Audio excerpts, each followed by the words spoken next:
ഷഹദ്, വയനാട് പുൽപ്പള്ളിയിൽ കടുവാക്രമണത്തിൽ കൊല്ലപ്പെട്ട കൂമന്മാറിന്റെ പോസ്റ്റ്മോർട്ടം ഇന്ന് നടക്കുകയാണ്. ബന്ധുക്കളുടെ വലിയ പ്രതിഷേധം, നാട്ടുകാരുടെ വനംവകുപ്പിനെതിരായ പ്രതിഷേധമൊക്കെ കഴിഞ്ഞ ദിവസം നമ്മൾ കണ്ടു.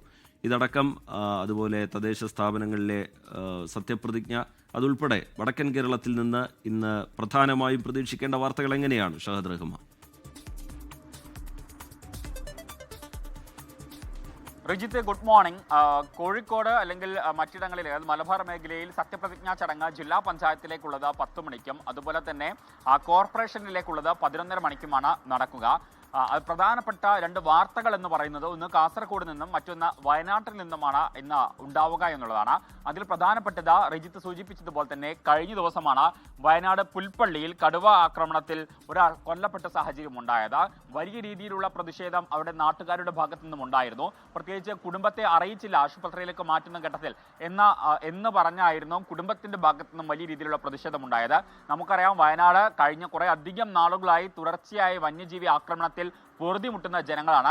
അവിടെയാണ് ഇന്നലെ ഈ കടുവ ആക്രമണത്തിൽ ഒരാൾ കൊല്ലപ്പെടുന്ന സാഹചര്യം ഉണ്ടായിട്ടുള്ളത്. അപ്പോൾ ഇന്ന് ഇതുമായി ബന്ധപ്പെട്ട ഈ പോസ്റ്റ്മോർട്ടം നടപടികൾ നടക്കും എന്നുള്ളതാണ് നമുക്ക് മനസ്സിലാക്കാൻ സാധിക്കുന്നത്. വണ്ടിക്കടവ് ഫോറസ്റ്റ് സ്റ്റേഷനിൽ നിന്ന് മൃതദേഹം ബത്തേരി താലൂക്ക് ആശുപത്രിയിലേക്ക് മാറ്റിയതുമായി ചൊല്ലിയായിരുന്നു വലിയ രീതിയിലുള്ള പ്രതിഷേധം ഉണ്ടായിട്ടുണ്ടായിരുന്നത്. അപ്പോൾ ഇന്ന് അതിന്റെ പോസ്റ്റ്മോർട്ടം നടപടികൾ നടക്കും. മറ്റൊന്ന് കാസർഗോഡ് ജില്ലയിലാണ്. കാസർഗോഡ് ഇരിണിയിൽ പുലിയാണ് ഇറങ്ങിയിട്ടുണ്ടായിരുന്നത്. ഈ പുലിക്കായിട്ട് തിരച്ചിൽ നടത്തുന്നുണ്ട്. കഴിഞ്ഞ ദിവസം ഒരു വീട്ടുമുറ്റത്ത് നിർത്തിയിട്ട ഒരു വളർത്തുമൃഗത്തെ അത് ഈ പുലി കൊല്ലുന്ന സാഹചര്യം ഉണ്ടായിരുന്നു. അത് അവിടുത്തെ CCTV-യിൽ പതിയുകയും ചെയ്തിട്ടുണ്ട്. ഈ സംഭവവുമായി ബന്ധപ്പെട്ട് നാട്ടുകാർ വലിയ ഭീതിയിലാണ്. കാരണം തുടർച്ചയായി ഈ മേഖലയിൽ പുലി ഇറങ്ങുന്നുണ്ട്. ഇപ്പോൾ പുലിയെ കണ്ട പശ്ചാത്തലത്തിൽ വലിയ ഭീതിയിലാണ്. അപ്പോൾ പുലിയെ പിടികൂടണം എന്ന ആവശ്യവുമായി നാട്ടുകാർ എന്തായാലും രംഗത്തെത്തിയിട്ടുണ്ട്. ഇതടക്കമുള്ള പ്രധാനപ്പെട്ട വാർത്തകളാണ് മലബാറിൽ നിന്നും ഇന്ന് നമ്മൾ പ്രതീക്ഷിക്കുന്നത്.